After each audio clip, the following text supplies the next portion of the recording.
Partner এই মুহূর্তে আপনার জন্য কি ভাবছেন, চলুন দেখে নিই আপনার পার্টনার এই মুহূর্তে আপনার জন্য কি ভাবছেন।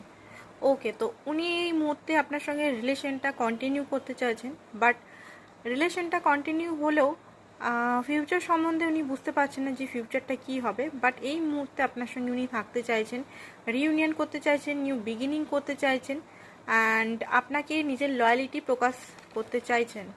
সেকেন্ড হচ্ছে আপনাকে অফার কিছু দিতে চান। অফার মানে ছোট মেসেজ, কল, এগুলো।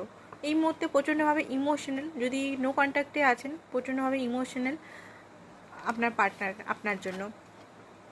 আর দেখতে পাচ্ছি যে কিছুদিনের ব্রেক হয়েছে, 4 মাস 4 দিন 4 সপ্তাহ। এখানে আপনার পার্টনার ভালো নেই খুব একটা। আপনার পার্টনারকে নিয়ে অনেকেই গসিপ করছে, বাট আপনার পার্টনার নিজের কোনো কার্মা বা কিছু জিনিস নিয়ে ভুগছেন বা কিছু প্রে করছেন নিজের জীবনটা ঠিক করার জন্য। একাকিত্বতা আছে, সারেন্ডার করে দিয়েছে অ্যান্ড শান্তি